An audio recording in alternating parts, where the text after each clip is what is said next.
Hola, bueno, buenos días compañeros y compañeras. Eh, Ahora sí, ya son las 11, como habíamos dicho, arrancamos formalmente la actividad que habíamos definido en nombrar como violencia, géneros y pandemia. La verdad que antes que nada agradecerles a todos los compañeros y compañeras que se hicieron presentes en el Zoom. Somos aproximadamente 115 participantes, obviamente hay muchos compañeros y compañeras que se van a ir sumando a medida que empecemos con esta actividad. Pero bueno, la verdad que estamos muy contentos, es una de las primeras actividades que realizamos en el marco de las plataformas virtuales, así que bueno, todo el proceso que eso significa ir acostumbrándose al tema de la virtualidad y poder vernos las caras, aunque sea a través de este tipo de plataformas. Antes que nada, bueno, agradecerles obviamente también a los compañeros del secretariado de la sección de Buenos Aires que están aquí presentes, hay también compañeros y compañeras del secretariado nacional, hay compañeras también de otras seccionales, y también ahí pude ver que está la compañera Nora Ford de FUBA, de UNI, también agradecerle por la participación. Y bueno, ahora sí, más que nada, comentar un poco cómo va a ser la actividad. Hoy contamos con varias compañeras que obviamente ya todos y todas conocemos, ya prácticamente se puede decir que son amigas de la casa. Tenemos a la compañera Verónica Fernández Méndez, jefa del Departamento de Igualdad de Oportunidades de UNI. Gracias, Vero, por estar presente con nosotros. También tenemos a la compañera y doctora Patricia Sáenz, que es la coordinadora de la Oficina de Asesoramiento contra la Violencia Laboral del Ministerio de Trabajo. Gracias, Patri, por estar con nosotros también. Tenemos a la compañera y también, obviamente, doctora Celeste Perosino, que es antropóloga y gerenta de promoción de política de género del Banco Central, y una compañera bancaria y una compañera militante de nuestra organización, y obviamente también contamos con la presencia de la compañera Alejandra Stubb, nuestra secretaria general de la sección de Buenos Aires.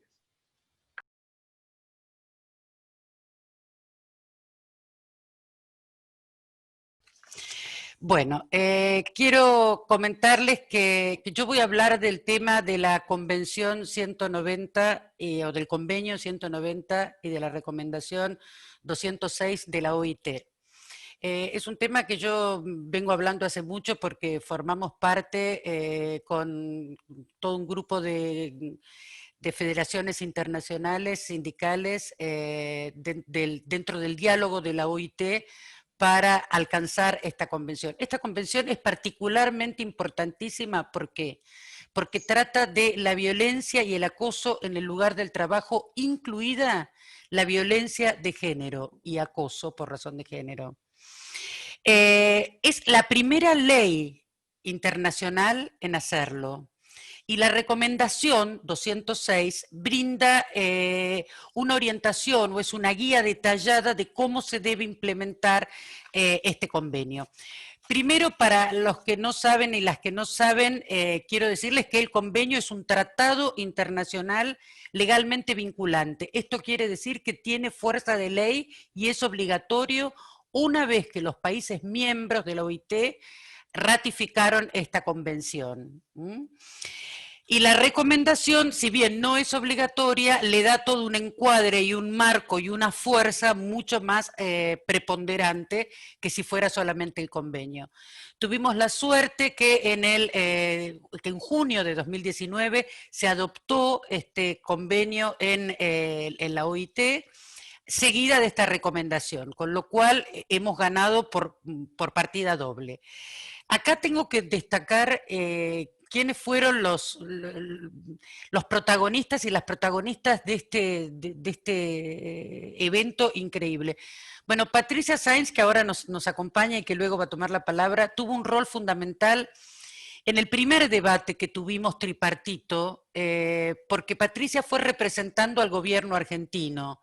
Esto era 2015, Pato, ¿no? 2016. Bueno, Patricia pudo fundamentar y pudo dar ejemplos específicos de cómo se podía combatir la violencia en el lugar del trabajo, la violencia y el acoso en el lugar del trabajo, dando todos los ejemplos por los que ella había transitado, fundamentándolo con un marco jurídico y absolutamente en armonía, sin sobrepasarse de sus límites, pero la verdad que todo el tiempo hablando a favor de los trabajadores y las trabajadoras, así que el grupo de trabajadores y trabajadoras que estábamos de todas partes, que éramos de todas partes del mundo, cada vez que Patricia tomaba la palabra era como una avalancha que se generaba de la alegría de que fuera ella la que hablaba, porque verdaderamente era la que estaba llevando la discusión adelante. De hecho, cuando llegó la segunda discusión, que fue en el año 2018, bueno, Patricia no pudo asistir, a pesar de que con Alejandra ha hecho de todo, Alejandra Stubb, para que participara, pero bueno, no tuvimos muy buena respuesta por parte del gobierno. Sin embargo, tuvimos en un principio no mucha suerte por quien nos representaba, pero parece ser que este hombre en algún momento se ha levantado y se ha ido al baño o no sé a dónde. Y la cuestión es que la compañera que lo reemplazó verdaderamente empezó a dar votaciones a favor de la convención, sobre todo defendiendo la postura de los trabajadores. Fue una discusión bastante reñida porque los empleadores verdaderamente no tenían mucho afán de votar a favor, porque esto implica y va a implicar ahora un cambio radical en muchísimos aspectos. Por ejemplo, ¿qué es lo que solicita el convenio? Solicita, a partir de que 2 países la ratifiquen, que ya está, porque ratificaron Uruguay y Fiji, y hay muchísimos otros países en lista para el proceso de ratificación. Argentina es uno de ellos, Francia, España, Italia, Finlandia, Namibia en África. Hay muchos países que están en el proceso de ratificación. Es un proceso largo porque tiene que pasar por distintas instancias gubernamentales de acuerdo a cada estado. Bueno, requiere que los gobiernos adopten una legislación que defina, prohíba y prevenga la violencia y el acoso en el mundo del trabajo, con inclusión de la violencia y el acoso por razón de género. Esto requiere también que los empleadores tomen medidas apropiadas y acorde con su grado de control para prevenir la violencia y el acoso. ¿Qué podemos hacer nosotros los sindicatos? Y que de hecho les digo que dentro de los otros roles fundamentales que tuvimos para esta convención, y no lo hablo, si bien yo represento a todos los países que UNI representa, que son 150, yo soy argentina y soy muy orgullosa de serlo y verdaderamente y tratando de ser lo mayormente objetiva posible. La preponderancia que tuvo tanto nuestra compañera Patricia Sáenz, Argentina, como Alejandra Stubb, como presidenta del Comité de Mujeres de Uniaméricas y como coordinadora de la red de sindicatos de Argentina, de mujeres de Argentina, fue fundamental. El tema de los medios sociales, de estar continuamente presionando a través de los medios sociales, de presionar a los gobiernos. Esto verdaderamente fue fundamental y fue determinante en este logro que hemos alcanzado. Ya perdí una hoja, no sé dónde la puse, la número 1, que siempre es la fundamental, ¿no? Bueno, otro tema que fue fundamental para nosotras es Katy también, ¿no? Nuestra directora regional, que estuvo completamente atenta y enviando a todos los grupos de WhatsApp, cada país de Latinoamérica que es miembro y de América del Norte también y Central, que es miembro del grupo de mujeres de Uniaméricas, tiene su grupo de WhatsApp, así que Katy y Alejandra eran las encargadas de enviar todo el tiempo los pedidos de ataque en los medios sociales.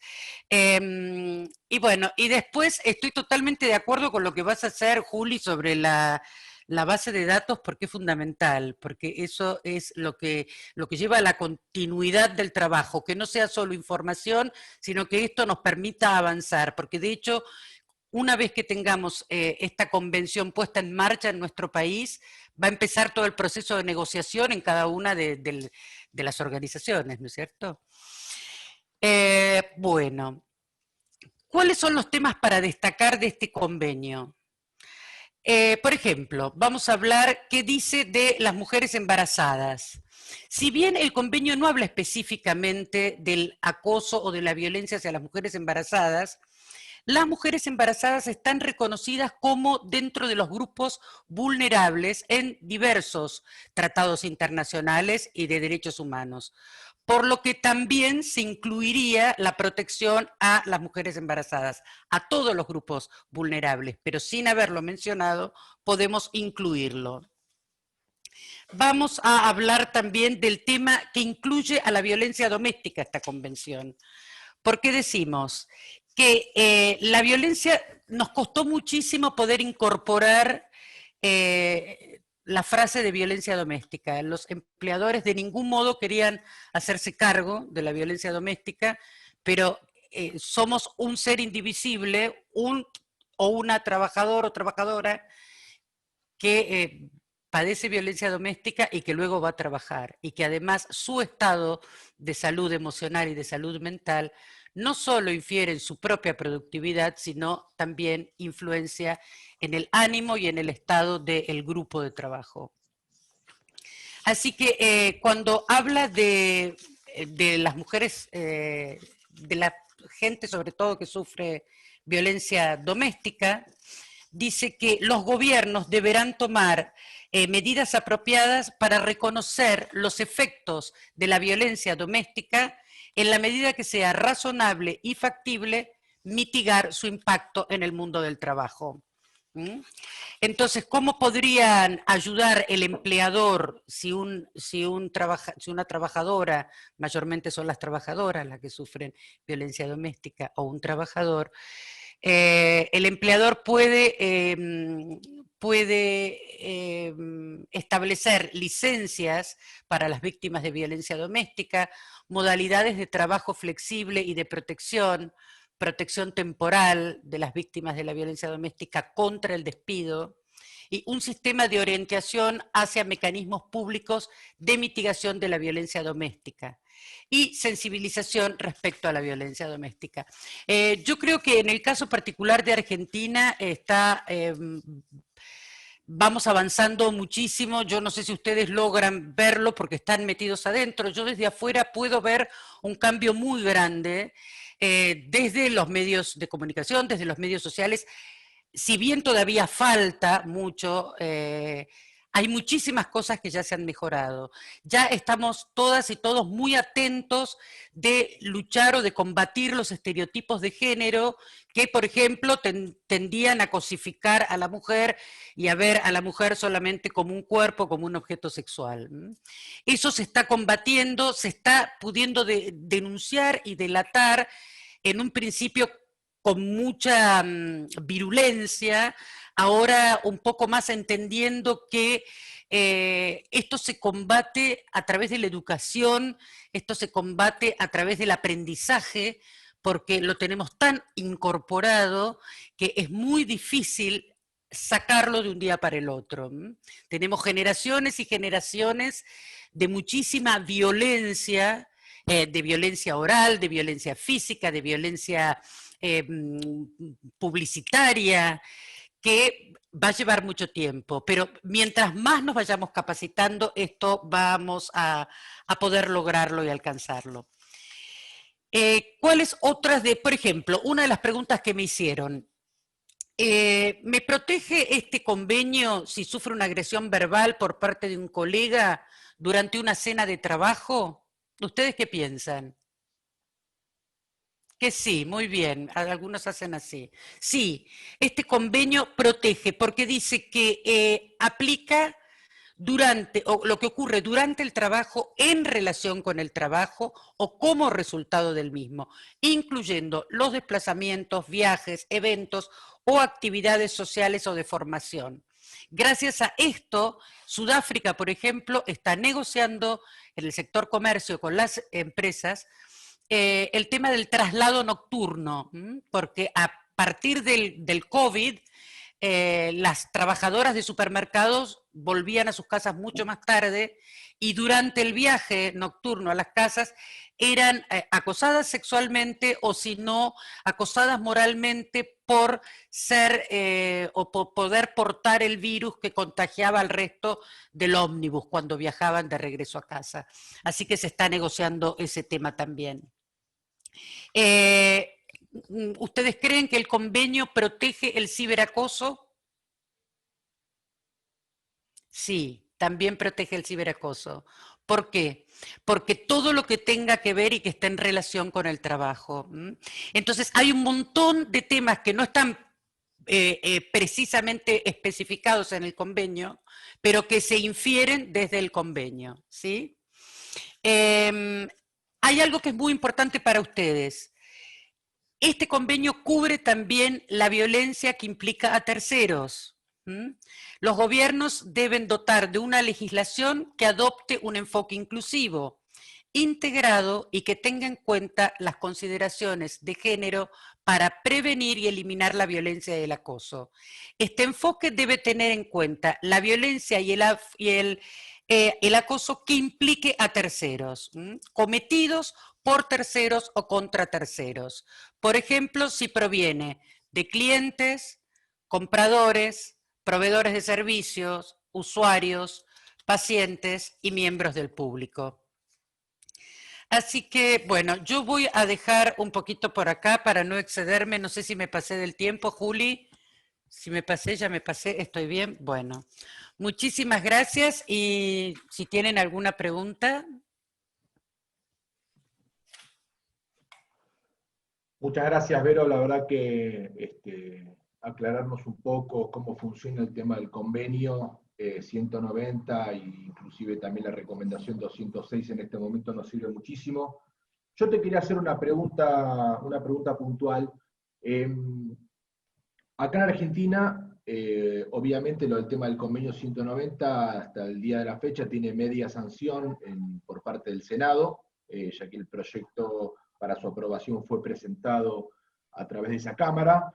Obviamente estamos esperando la aprobación de diputados. Lamentablemente el tema de la pandemia generó que todo este proceso se dilate mucho más en el tiempo. Bueno, y obviamente la situación propia de la virtualidad en la Cámara, como ya todos saben, y las trabas impuestas por algunos sectores, hace que eso se dificulte más.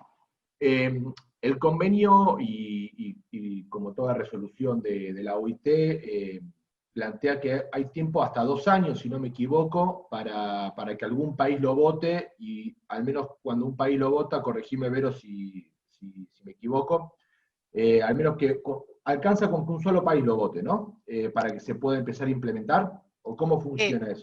No, en realidad, para que un convenio entre en vigor, se necesita por lo menos 2 países que ratifiquen. El convenio está adoptado por los Estados miembros, por la mayoría, pero se necesita la ratificación de 2 países y ya los tenemos, Uruguay y Fiji, con lo cual ya el convenio entra en absoluto vigor en el año que viene. Lo que tenemos que lograr es que la mayor cantidad de países del mundo lo ratifique. ¿Por qué? Porque hay países que, por ejemplo, considera que la violencia doméstica es un tema interno, es un tema cultural, que si el hombre le pega a la mujer algo habrá hecho. Entonces, este convenio también va a proteger a las compañeras en esos países en donde está aceptada la violencia doméstica. Sí, ya tenemos Uruguay y Fiji, con lo cual ya está, ya no tiene marcha atrás, y esto quiere decir que es absolutamente obligatorio para todos los países que la ratifiquen, e incluso con la posibilidad de denunciar y de comenzar un proceso de denuncia, sí, a través de los vedores o la gente que supervisa en la OIT.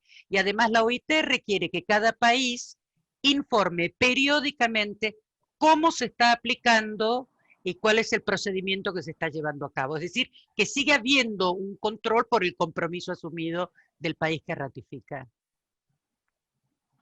Perfecto, Vero, súper claro, súper claro. La verdad que yo creo que la herramienta del convenio 190 va a generar un antes y un después en las relaciones eh, entre los trabajadores con las empresas. Yo me acuerdo cuando en su momento nos comentabas también eh, la cantidad de países que, digo, bueno, en el caso nuestro en Argentina, el sector empresario que se oponía a la firma del convenio 190, pero digo, la cantidad de países eh, que se oponían por la cuestión de diversidad de género, la cuestión de las violencias hacia las diversidades sexuales, cómo esto también viene a poner un poco de justicia, sobre todo en algunos países que esas cuestiones están mucho más normalizadas y tapadas que en nuestro país. Así que bueno, gracias Vero. No sé si No, algo por más que favor. nos quieras No, comentar. no, absolutamente de acuerdo con lo que dices. El tema de la discusión sobre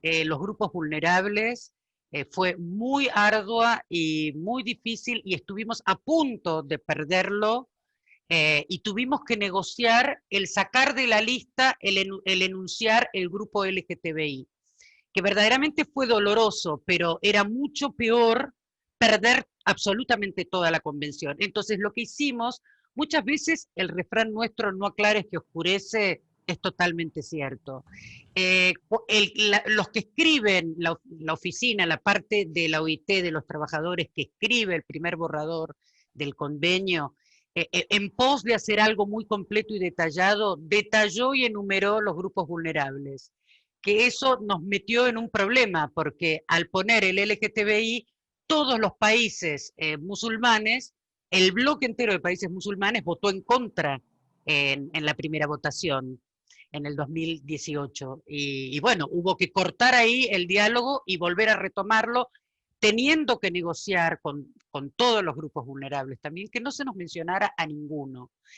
Muchos de ellos están mencionados en otros convenios, con lo cual por solidaridad o por similitud, Pato lo sabrá explicar jurídicamente mejor que yo, pueden considerarse grupos vulnerables, como es el caso de las embarazadas. Y el caso del LGTBI también está incluido. Así que, bueno, fue un trabajo muy, muy grande y nuestro aliado número uno en la discusión final, aunque no se crea, fue uno de los países africanos que fue el grupo que más conflicto tuvo con la redacción de esta convención. Y el representante de Uganda, que hablaba en nombre de 54 países africanos, fue el que empujó al bloque africano a favor de este convenio. Así que, bueno, tenemos unos cuantos que les debemos y unas cuantas que les debemos, pero siempre le hacemos mucho honor a nuestras nacionales. Así que muchísimas gracias, Pato. Juli, te mando un beso grande. ¿Algo más? Perdón. Sí, justo acá Vero nos está haciendo una pregunta una compañera. Dice si podrías explayar por favor el tema de que no es necesaria la reiteración de los actos violentos para que eso sea considerado como violencia laboral. Claro, bueno, esto es una discusión también que tenemos siempre con nuestras compañeras. Si nos referimos al acoso sexual, a veces es mucho más difícil poder comprobarlo, pero en realidad cualquier acto de delito o de agresión, solamente con que sea uno es suficiente para uno estar agredida y lastimada. Yo a veces pregunto cuántas veces un violador tiene que violar para llamárselo violador. ¿Mm? ¿Cuántas veces un ladrón tiene que robar para llamárselo ladrón? En realidad, cuando hay manera de comprobarlo, no se necesita más que una vez, no necesita por qué ser reiterado. El tema a veces es comprobarlo, pero teniendo políticas, en tanto ustedes como sindicatos acuerden con el marco jurídico y legal que va a dar el país una vez que adopte que ratifique este convenio, eh, ustedes poniéndose de acuerdo con sus empleadores, se pueden armar políticas contra la violencia y el acoso en el lugar del trabajo, y también tenemos la posibilidad de ser vedores y controlar que esto se esté llevando a cabo y que esto se esté cumpliendo. ¿Mm? También la capacitación, la información, que todo el mundo esté enterado de que estas situaciones no se van a tolerar más y que van a ser condenadas. Y explicar cuáles situaciones. Muchas veces hay compañeros que creen que hacer un chiste con connotación sexual no es violencia, no es acoso sexual. Y sí lo es. No importa si entramos dentro de un momento jocoso, es un acoso sexual. Esta fue una discusión que tuvimos en un taller que yo di y lo pudimos fundamentar legalmente. Sí lo es. Todo aquello que esté dentro de un contexto laboral, ¿m? Y que tenga una connotación sexual, graciosa, no graciosa, es acoso sexual. ¿Sí? Así que bueno, vamos a tener que aprender muchísimo, porque esto no se aprende de un día al otro. Pero bueno, para eso estamos todas y todos preparados, sobre todo los que estamos en el mundo sindical, para ayudar a que todos tengan esta herramienta a mano. Perfecto, Vero, muchísimas gracias por tus aportes y por siempre tu capacidad para clarificar algunos temas complejos de entender, complejos de procesar, así que bueno, en ese sentido agradecerte siempre por tu predisposición este, y por tu afecto y por tu cariño. Bueno, Eh, muchísimas gracias por invitarme.